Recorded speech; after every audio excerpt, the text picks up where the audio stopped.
Libro Apostasía es el asunto de Ralph Larson, capítulo 4. Dejando a un lado el espíritu de profecía, las razones y los métodos.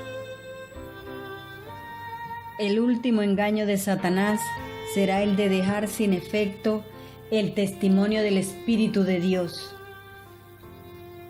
Mensajes selectos, tomo 2, página 78.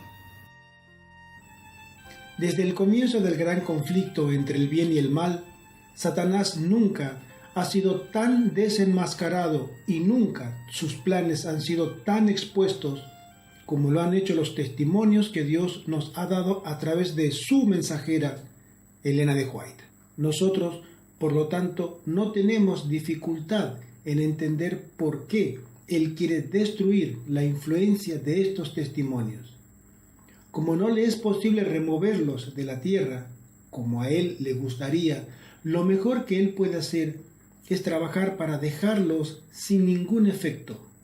Esta táctica es lo que nosotros esperamos que Él haga. Pero ¿por qué el pueblo adventista, que le debe virtualmente cada cosa buena que existe entre ellos a la influencia del espíritu de profecía, querría deshacerse de los testimonios? Hay ciertas razones generales para la oposición al espíritu de profecía que siempre han estado presentes, pero con el actual intento de cambiar algunas de nuestras doctrinas del adventismo al calvinismo, ha llegado a existir una mucho más urgente y específica razón. Las razones generales para oponerse al espíritu de profecía que siempre han estado presentes incluyen estas. Disfrazada como pueda estar la real causa para la duda y el escepticismo, en la mayoría de los casos es el amor al pecado. Camino a Cristo, página 111. Esta declaración es tan clara que no necesita comentario, pero no deberíamos pasarla muy rápido. Ella merece varias cuidadosas y pensativas lecturas, en un espíritu de humilde oración. Otra razón es el no querer ser corregido o reprendido. Ya sea la corrección de una opinión errada o la reprensión de un pecado abierto o secreto, este tipo de testimonio es difícil de ser aceptado por algunos. Al parecer, no son capaces de reconocerlo como un ministerio del amor, intentando para que sea una influencia salvadora sobre ellos y para prepararlos mejor para la venida del Señor.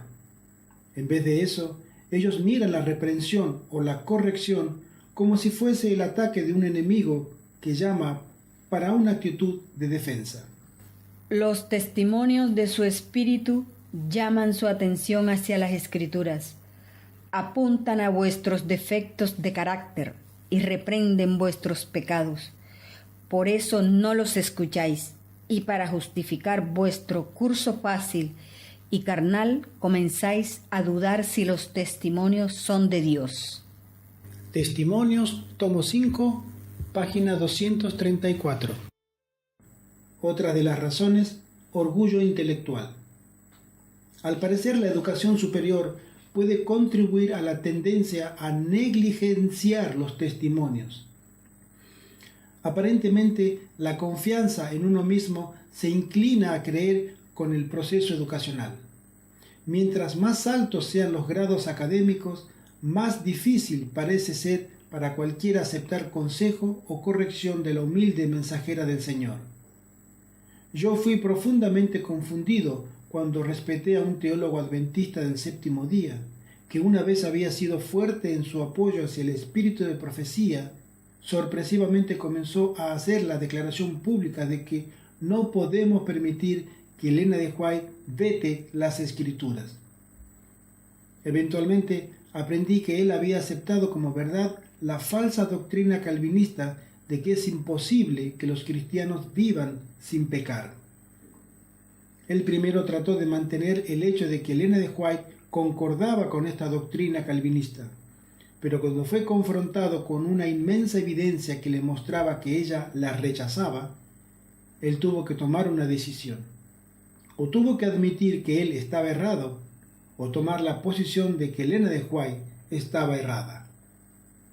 Fue en este punto que él comenzó a predicar y a enseñar que no podemos permitir que Elena de White vete las escrituras.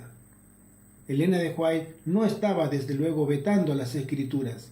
Ella estaba vetando una errónea interpretación calvinista de las escrituras. ¿Cuánto mejor habría sido para su propia alma y para otras almas si este teólogo hubiese estado dispuesto a aceptar el consejo inspirado y corregir su propio pensamiento, en vez de salir a minar la confianza en el espíritu de profecía? Otro motivo es orgullo de la posición. Hay un antiguo proverbio a este efecto, que el poder corrompe y el poder absoluto corrompe absolutamente. Aquellos que están en elevadas posiciones de poder y de autoridad están en constante peligro en este punto. Satanás está siempre listo para sugerirles la sustitución de la autoridad por la posición de la autoridad de la palabra de Dios, y para halagarlos de que sus sabias opiniones relacionadas con cual política en la obra de Dios no necesitan ser comparadas con los consejos inspirados. Sin embargo, la sierva del Señor dice: los hombres no pueden apartarse del consejo de Dios y aún así retener aquella calma y sabiduría que los capacitará a actuar con justicia y discreción. No hay insanidad tan terrible, tan sin esperanza como aquella de seguir la sabiduría humana, sin ser guiados por la sabiduría de Dios. Patriarcas y Profetas, página 658. Otra razón para oponerse al espíritu de profecía es la atracción de la ventaja mundanal. Este problema puede ser tal vez el más sutil a ser considerado, porque puede venir disfrazado como siendo ventajoso para la Iglesia. Por ejemplo, hemos sido aconsejados a mantener nuestras instituciones médicas de tamaño pequeño y a colocar un fuerte énfasis en la educación de la salud, como también sobre las influencias espirituales para con los pacientes. Pero cuando fueron cambiadas las clínicas hacia instituciones de cuidados críticos mayores, trajo un repentino aumento en el patrocinio y en el apoyo financiero. Nosotros nos halagamos diciendo que habíamos sido más sabios que los consejos inspirados y que habíamos tomado la mejor decisión. Pero creo que debemos reflexionar sobre el significado de esta advertencia. Si hacemos planes de acuerdo con nuestras propias ideas, el Señor nos dejará sufrir nuestros propios errores. Deseado de todas las gentes, página 369. Lo anterior es una muestra, pero no una lista completa, del tipo de razones que siempre han estado con nosotros por rechazar los testimonios o dejarlos sin ningún efecto. Ellos han producido una oposición esporádica e intermitente hacia el espíritu de profecía.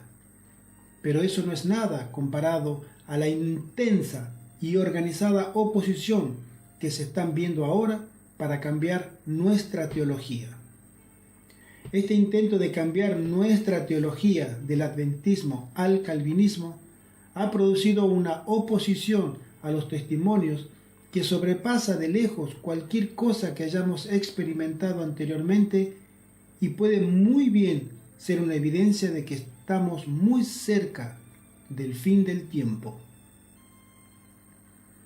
Existe una urgencia relacionada con esto que puede nacer del entendimiento de que la doctrina del calvinismo y del espíritu de profecía son tan incompatibles que no pueden coexistir en la misma iglesia. Una de las dos tiene que irse. El problema con el espíritu de profecía, tal como es visto por aquellos que están promoviendo el calvinismo entre nosotros, es que apoya firmemente como verdad todas las doctrinas que ellos quieren destruir como si fuesen errores. Los testimonios afirman la integridad de cada tablón de nuestra plataforma de la verdad que ha sido marcado para ser destruido. No solo es esta declaración verdadera, sino que desde que las verdades teológicas están todas relacionadas unas con las otras, hay otros asuntos en los cuales el conflicto entre las doctrinas calvinistas y los testimonios están quedando cada vez más al descubierto. Cuando comparamos la doctrina calvinista de la injustificación a través de la presunción con el espíritu de profecía, encontramos un gran desacuerdo en cada detalle. Los calvinistas dicen que la naturaleza humana está tan corrompida que nunca podrá ser recuperada o ser restaurada mientras dura esta vida. La mensajera de Dios, Elena de White, testifica que aun cuando la naturaleza humana haya realmente caído, sin embargo, por la gracia y el poder de Dios, puede ser cambiada en esta vida, subyugada, transformada, dignificada, suavizada, elevada, consagrada, restaurada a su pureza original, reembellecida, ennoblecida, reconstruida de sus ruinas, traída bajo el control de Cristo, asemejada con el carácter de Cristo, unida con la naturaleza divina y traída a la perfección del carácter de Cristo. Los calvinistas dicen que ya que los cristianos no pueden parar de pecar, nosotros somos salvos solo por la justificación o el perdón, y que la santificación es bonita, pero que no es necesaria para la salvación. Elena de White declara que la justificación que no produce santificación prueba ser una falsa justificación que no puede salvar a nadie. Los calvinistas dicen que el perdón de Dios es un hecho objetivo, forénsico, que hay algo por nosotros, pero que no hace nada en nosotros. Y Elena de White insiste que el perdón de Dios incluye una impartición de poder que nos capacita a sobrepasar la tentación y a vivir victoriosamente. Ver el discurso maestro de Jesucristo en la página 114. Los calvinistas enseñan: una vez salvo, siempre salvo. Algunas veces aún negando que enseñan eso. Elena de White advierte que esta falsa suposición provee un igualmente falso sentido de seguridad. Los calvinistas argumentan que Cristo cambiará nuestros caracteres en su venida. Elena de White niega esto con gran énfasis. Conocemos actualmente 48 advertencias separadas que ella nos dejó contra este error. He aquí una muestra. Cuando Cristo venga, nuestros cuerpos viles serán cambiados y hechos como su cuerpo glorioso, pero el carácter vil no será hecho santo entonces. La transformación de carácter tiene que ocurrir antes de su venida. Review and Herald, volumen 1, página 543. Podríamos continuar, pero tal vez esta única cita sea suficiente como para demostrar el por qué algunos están intentando llevarnos a aceptar los errores teológicos del calvinismo en relación a los testimonios de Elena de White, como siendo su mayor obstáculo. Por esta razón, ellos están cooperando, ya sea voluntaria o involuntariamente, con los intentos de Satanás de hacer que los testimonios sean de ningún efecto. Es claro que aquellos que creen y valoran los consejos que Dios le ha dado a su pueblo a través de su mensajera escogida, nunca abrazarán las falsas doctrinas del calvinismo. La sierva del Señor escribe: Satanás trabajará ingeniosamente de diferentes maneras y a través de diferentes agencias para desestabilizar la confianza del pueblo remanente de Dios en el verdadero testimonio. Mensajes selectos, tomo 1, página 48. Las razones para esta desestabilización de la confianza en los testimonios son claras. Consideremos ahora los métodos que están siendo usados. El dicho de que tenemos que escoger entre Elena de White y la Biblia. Ningún escritor entre nosotros ha demostrado nunca tener una familiaridad con las escrituras tal como lo vemos en los escritos de Elena de White. Ningún otro escritor la ha usado tan copiosamente.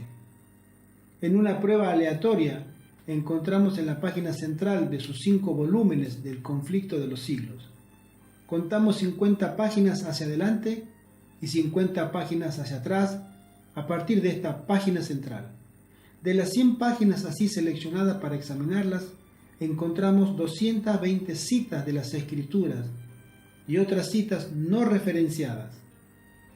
Ella literalmente vivió con la Biblia. No se nos está pidiendo realmente que escojamos entre Elena de White y la Biblia. Se nos está pidiendo escoger entre Elena de White y una falsa interpretación calvinista de la Biblia. El dicho de que Elena de White no era una teóloga. ¿A través de qué tipo de mediación se llega a esta conclusión? Ciertamente no debido a su producción. Ella escribió 25 millones de palabras, sobrepasando aún al famoso Karl Barth. Y ciertamente no debido a su asunto principal. Virtualmente todo lo que ella escribió o era una declaración de un principio teológico o una aplicación ética de un principio teológico, siendo que ambos asuntos son apropiados para los teólogos. De cualquier manera, ¿es necesario que los profetas sean teólogos? No de acuerdo con las Escrituras. Allí encontramos que Dios escogió hombres y mujeres de diferentes tipos de vida y en diferentes estados de vida para que sean sus mensajeros. Es la elección de Dios lo que coloca a un profeta en esa clase por sí mismo. Tenemos que recordar que un teólogo es un producto humano desde el comienzo hasta el fin. Los hombres le dan al teólogo su educación. Los hombres le dan su grado teológico. Y los hombres le dan la posición en las universidades donde ellos enseñan y donde ellos escriben. Pero no es así con los profetas. Dios escoge a cada uno de ellos personal e individualmente. Sus elegidos han incluido a un joven como Samuel y a una dama de edad como Ana, un campesino como Amós y a un pescador como Pedro, a un poeta como Isaías y a un soldado como Moisés, y así a muchos otros. Los hombres no son llamados para elegir, apuntar, aprobar o desaprobar. Ellos simplemente son advertidos a escuchar o sufrir las consecuencias. Nosotros no hemos escuchado como deberíamos haberlo hecho y estamos comenzando a sentir las consecuencias. El dicho de que Elena de White no habla con autoridad sobre tal asunto. Cuando yo era un estudiante en el colegio Walla Walla, había algunos teólogos en el departamento de religión que estaban enseñando que un profeta solo tiene autoridad en su propia línea. Se decía que lo que Elena de White había escrito acerca de teología era inspirado y autoritario, pero lo que ella había escrito sobre vida saludable no lo era.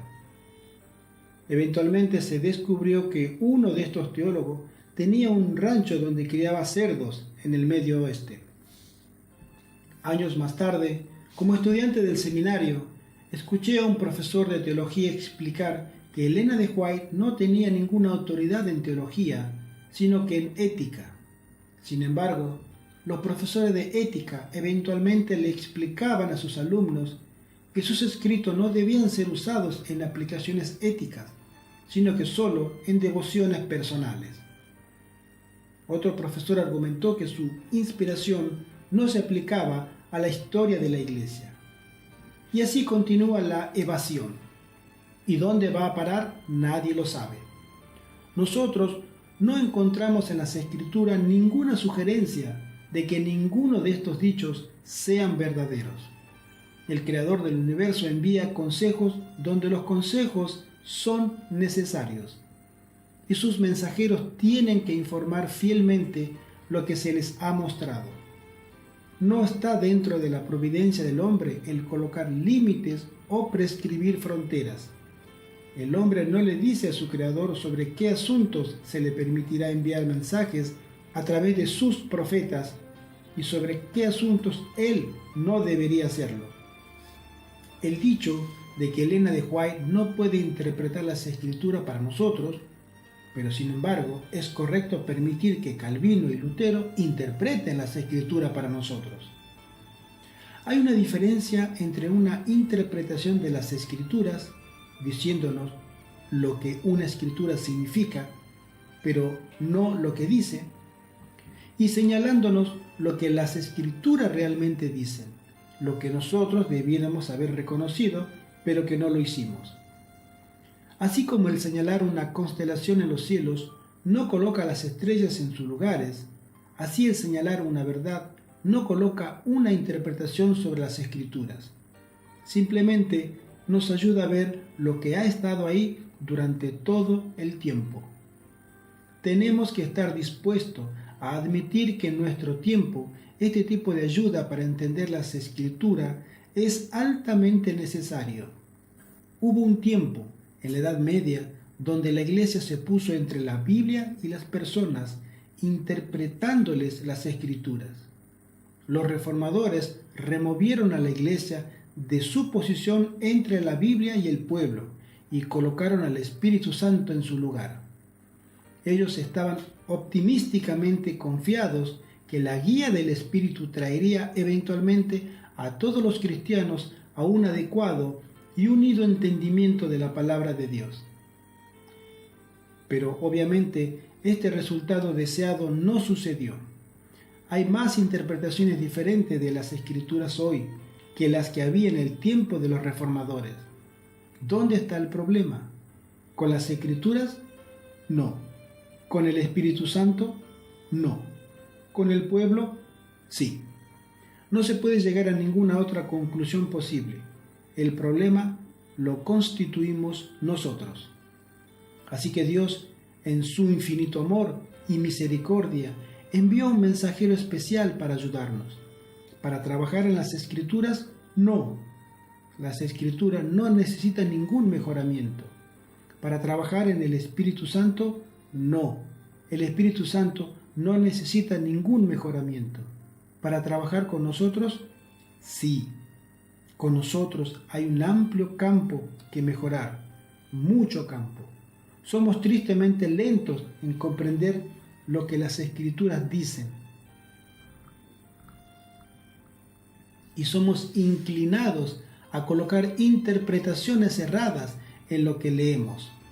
Todos nosotros, los educados y los no educados, laicos y teólogos, estamos necesitando ayuda debido a nuestras debilitadas facultades de percepción. Dios nos amó lo suficiente como para enviarnos esta ayuda. ¿Hacemos bien en despreciarla?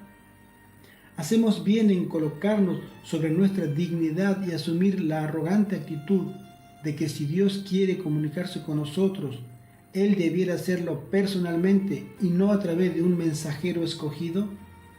Dios tiene sus razones para no enviarnos mensajeros personalmente. No muchos de nosotros pueden recibir una bendición de este tipo sin exaltarse peligrosamente, volverse confiante en sí mismo o aún espiritualmente orgulloso. Es por amor y misericordia hacia nosotros que Dios usa profetas.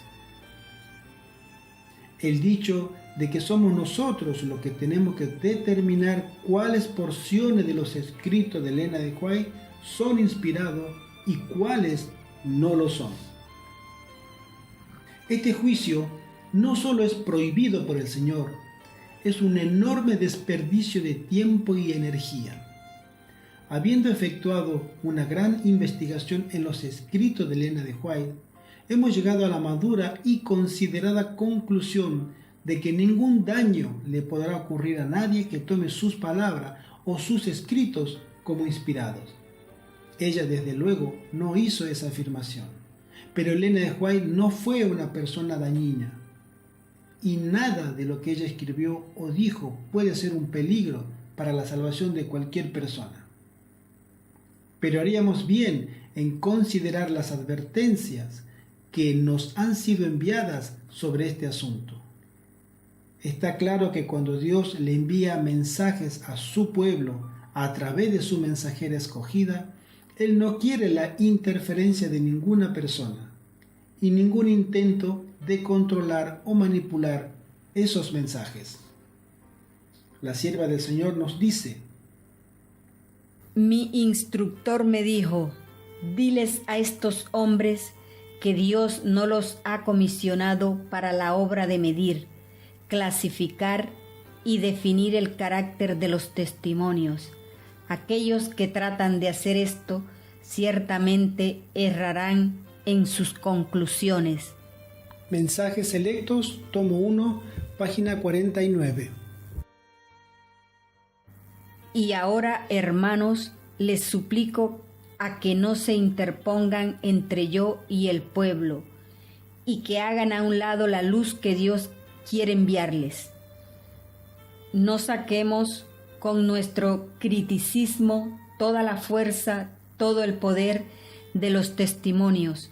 No sintáis que podéis disecarla para que se acomode a vuestras ideas, diciendo que Dios os ha dado la habilidad de discernir cuál es la luz del cielo y cuál es la expresión de la mera sabiduría humana. Si los testimonios no hablan de acuerdo con la palabra de Dios, rechácenlos. Cristo y Belial no pueden estar unidos. Por amor a Cristo, no confundan las mentes de las personas con la sofistería y el escepticismo humano, y dejar sin ningún efecto la obra que el Señor querría hacer. No hagáis por vuestra falta de discernimiento espiritual de esta agencia de Dios una roca de ofensa a través de la cual muchos pueden tropezar y caer, y sean entrampados y tomados. Testimonios, tomo 5, página 691.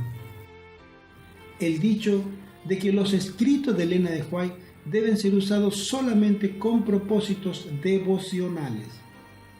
En vista de las advertencias que acabamos de leer, debiéramos retroceder inmediatamente de cualquier intento de cualquier ser humano de asumir el control del espíritu de profecía para que nos diga cómo usarlo o para ponernos entre el profeta y el pueblo. Si sus escritos fuesen solo para ser usados con propósitos devocionales, ¿cómo es que ella no nos lo dijo? ¿Por qué publicó ella millones de palabras que lidian con las verdades de la Biblia? Y si sus declaraciones acerca de las verdades de la Biblia no son confiables, ¿por qué deberían ser usadas en devocionales? Este argumento es muy parecido a la posición que toman aquellos que dicen que Cristo no era el Hijo de Dios, sino que era un gran y buen hombre. Cristo afirmó firmemente que Él era el Hijo de Dios en la tierra. ¿Sufren los grandes y buenos hombres tales engaños y tratan de engañarnos a nosotros? El dicho de que Elena de White se contradice a sí misma. Este dicho es un resultado directo del tipo de trabajo hecho en el libro Preguntas sobre Doctrina. Los hombres colocan una interpretación sobre los escritos de Elena de White, diciéndonos lo que significan los escritos, pero que no lo dicen. Entonces, cuando es encontrado que su interpretación está en contradicción con otras declaraciones de Elena de White, en vez de admitir que sus interpretaciones están erradas, ellos proponen que ella se está contradiciendo a sí misma. El Dios de la verdad no es engañado a través de este subterfugio, y tampoco tenemos que serlo nosotros. Las contradicciones son la obra de sus intérpretes, no la obra de Elena de White. Que cualquier ser humano pueda escribir continuamente por más de 60 años, alcanzando a más de 25 millones de palabras, sin opiniones encontradas o entrando en autocontradicciones, es en sí mismo un milagro. El dicho de que hemos crecido más que el espíritu de profecía y que no lo necesitamos más. Extraño como pueda parecer, este argumento es muy antiguo. Realmente fue usado cuando Elena de White aún estaba viva. En una oportunidad ella informó que diversos miembros de iglesias estaban diciendo: el hermano Schmidt, el hermano Butler, el hermano Cartwright ya no miran los testimonios como lo hicieron una vez, sino que consideran la obra de la hermana White y su influencia como cosa del pasado. Hemos ido más allá de la necesidad de los testimonios. En relación a esta situación, Elena de White dijo: esta declaración es lo que encuentro en todas partes. Elena de White, materiales de 1888, página 684. Al contrario, el testimonio del Señor hacia nosotros dice así: el tiempo y las pruebas no han anulado la instrucción dada, sino que a través de años de sufrimiento y de autosacrificio se ha establecido la verdad del testimonio dado. La instrucción que fue dada en los primeros días del mensaje debe ser mantenida como una instrucción segura como para ser seguida en estos sus últimos días. Mensajes selectos, tomo 1, página 41. El dicho de que el espíritu de profecía fue escrito para un tiempo diferente. Los consejos de Dios, ya sea que estén escritos en la Biblia o en el espíritu de profecía, no están escritos para algún tiempo. Ellos están escritos para ciertas condiciones. Cuando las condiciones existen, el consejo se aplica. No hace ninguna diferencia el tiempo que sea, ya sea en el reloj o en el calendario. A veces sucede que en conversaciones comunes la palabra tiempo es usada como sinónimo de condiciones. Elena de White ocasionalmente así lo hizo. Pero si este argumento va a ser usado como un dispositivo para justificar el rechazo de sus consejos, vamos a tener que ser más precisos en nuestro uso de las palabras y para determinar la naturaleza de sus consejos. Descubriremos rápidamente que la mayor parte de sus consejos tienen que ver con asuntos que no dependen de tiempo, principios eternos de verdad y de justicia que nunca cambiarán.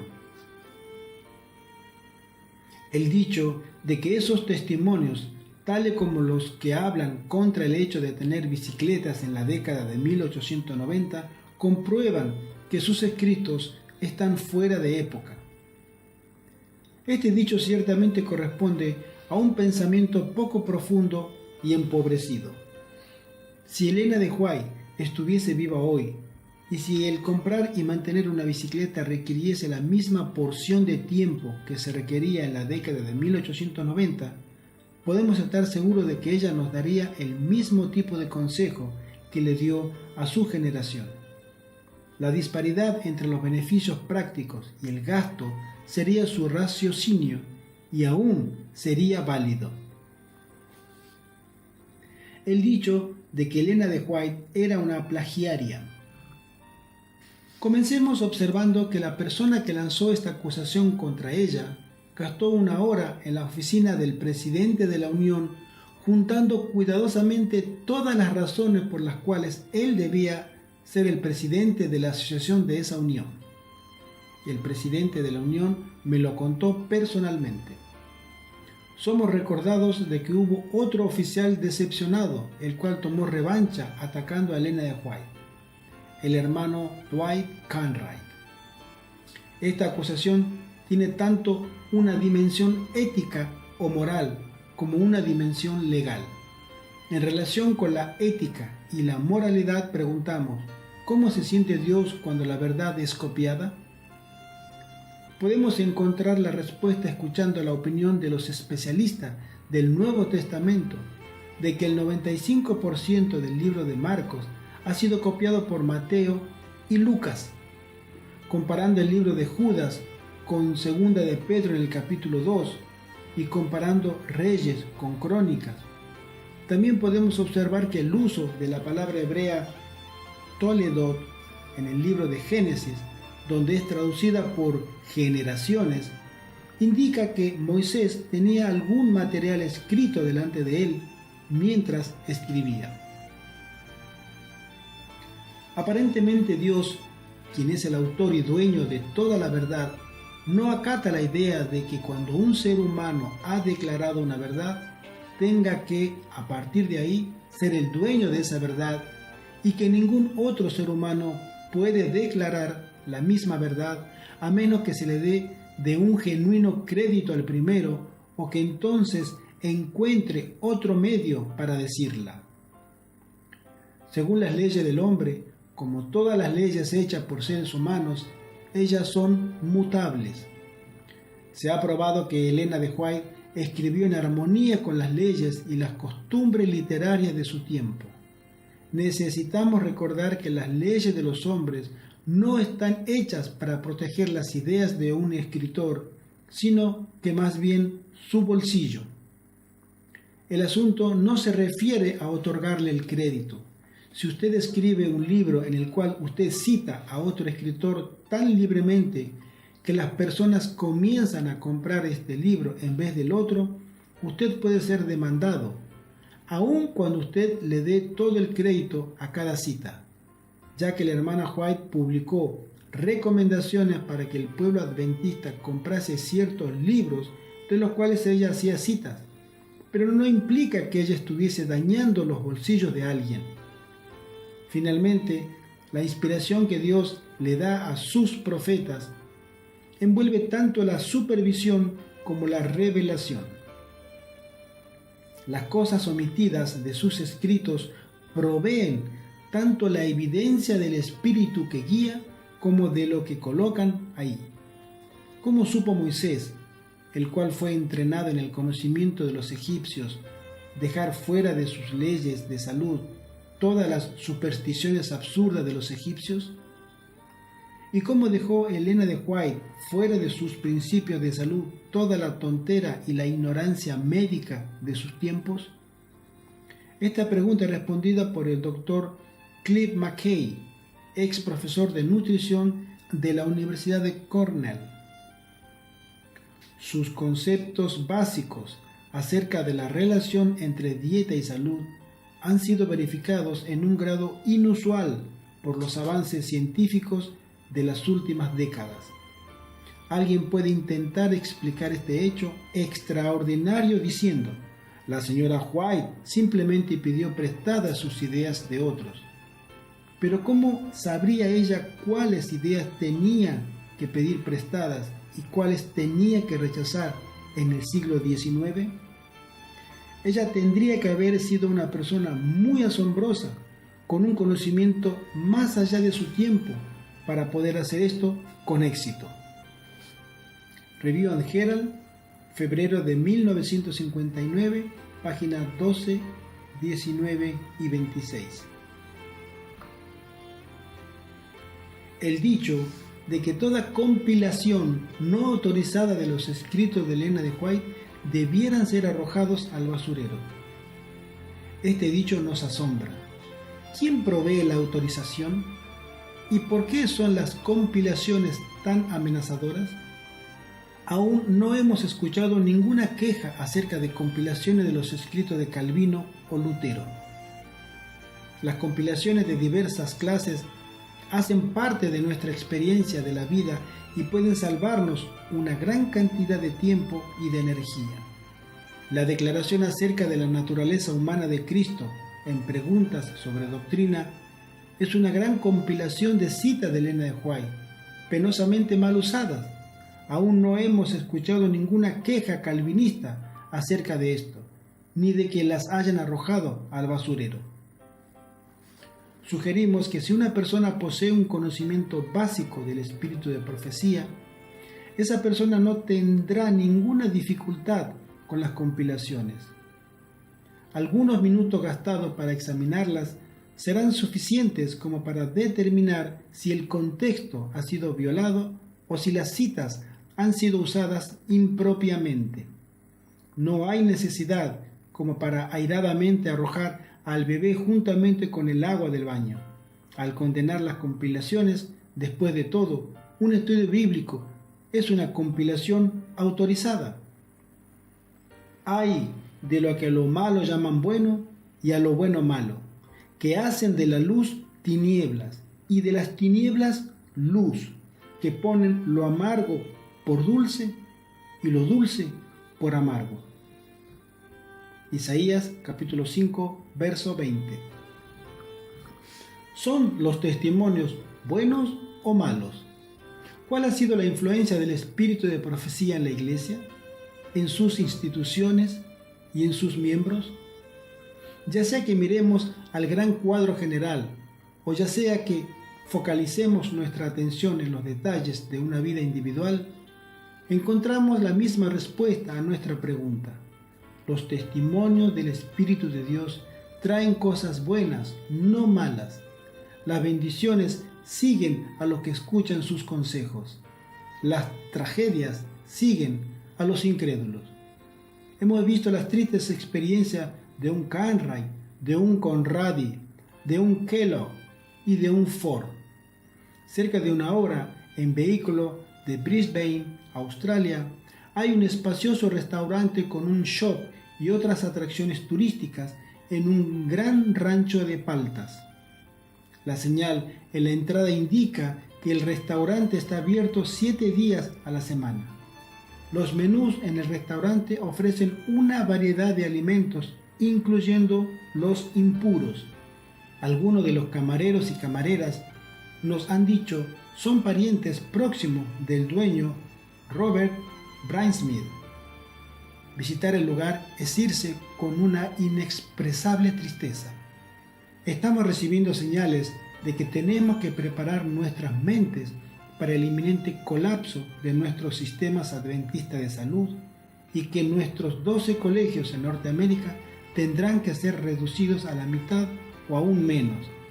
Algunas academias ya casi están cerrando. ¿No hay bálsamo en Galaad? ¿No hay allí médico? ¿Por qué pues no hubo medicina para mi pueblo? Jeremías capítulo 8, verso 22. Hay un bálsamo en Galaad, una influencia sanadora enviada por el médico divino, los testimonios del Espíritu Santo de Dios a su pueblo remanente. Algunos los aceptarán y serán sanados, otros no lo serán. ¿Cuál será nuestro fin? Dios nos ha dado todo este don posible para que estemos entre aquellos que un día estarán en pie en el mar de vidrio. Decidamos hoy que aceptaremos sus preciosos dones dados en amor, incluyendo el espíritu de profecía, y compartiendo estos dones con otros. Amén.